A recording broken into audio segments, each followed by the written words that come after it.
guys? Hey. So good. Thank you so much for sharing your story.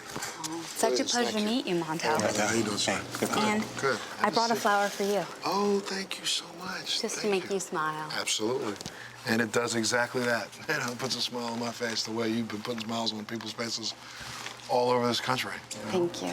And you're going to continue to do that. I don't know if you remember hearing a saying that's a really important one that I want the two of you to remember. There will come a day when a smile will come to your face before a tear comes to your eye. And you know that. And the memory of Scarlett, it's going to happen that way. So if you just kind of focus on that, who knows? You know, the smiles that you're putting on other people's faces may start coming to yours. What people don't, I think about when it comes to the military is that we think about deployment, we think about military life and fighting overseas, but we don't understand it. When you come home, you share the same issues that almost any other family in this entire world shares. Yeah. And you have to do that on top of being a military family. We know the value of life. We know how easily it can be taken. And, you know, so grateful that God has put so many babies and opportunity for life in our lives, you know. Can't thank God enough for that. But Kelvin was a different experience completely for us. When they walked in, first off, of course, he's born. They hand him to you, he's on your chest. Yes. He seems like he's perfectly fine, right? Yes. And then what? At about 2 hours after birth, I noticed his mouth had gone blue, like right under his chin. And so they called NICU and sent him up to NICU. And they took an x-ray of him, and they said something looks wrong in his x-ray. He has a hole in his lung, and turned out he had a hole in each one of his lungs. They did an operation to install a chest tube and to let air out on one side, and it actually started working. And it took until about 5 days for him to really start turning around and start coming out of that. And then from day 5 to day 11, it was just the hospital staff and the NICU staff making extra double check, triple check, quadruple check that he was on the right path. Kelvin started getting better, correct? Yeah. And coming along is Scarlett's birthday. Yes. So you made plans to have a very special birthday for her.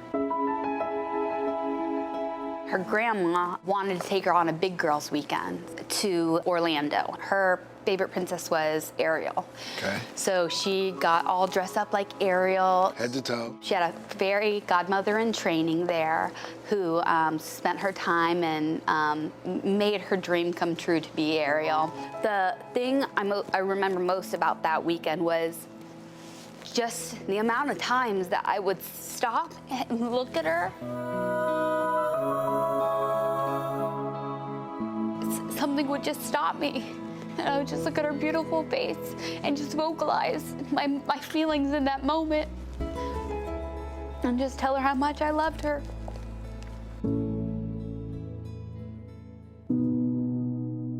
The next day, she had a stomach ache. At 48 hours of being sick with a fever and a stomach ache is when I took her to the doctor. They told us it was just a stomach virus. So we took her home, and well, the next day, I'm sorry, this is just really hard to talk about.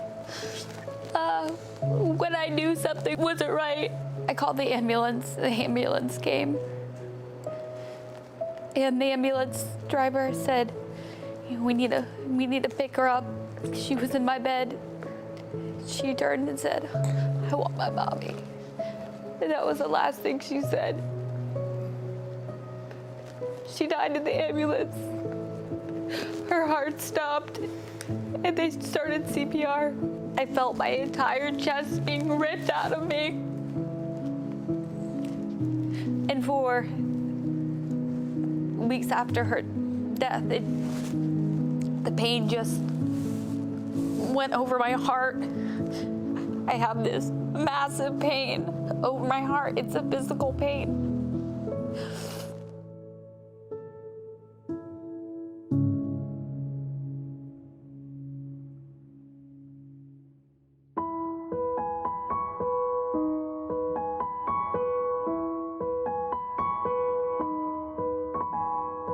my greatest hope, when she made it to heaven and she saw Jesus, she said, "I know you. My mommy told me all about you, Jesus." And that she leaped into his arms and she hugged him, and she knew what to expect when she got there. The kids being young, is a double-edged sword. Trot doesn't talk about Scarlett in a sad way very often, and he doesn't really cry like we do, but you can tell that he misses her.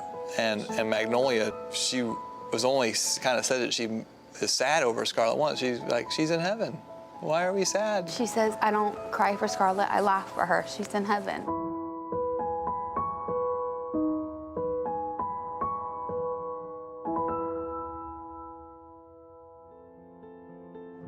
Our entire military makeover family is just so happy that we can, in some way, just offer just a little bit of light.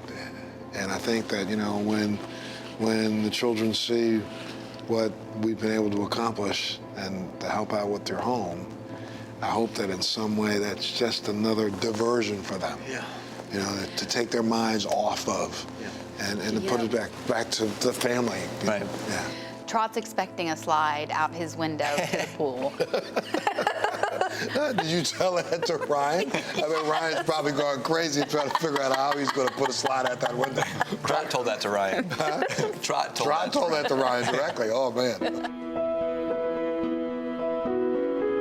I know that the foundation, Scarlett Sunshine Foundation, and what you're doing with these flowers is going to put this way outside of just your military family.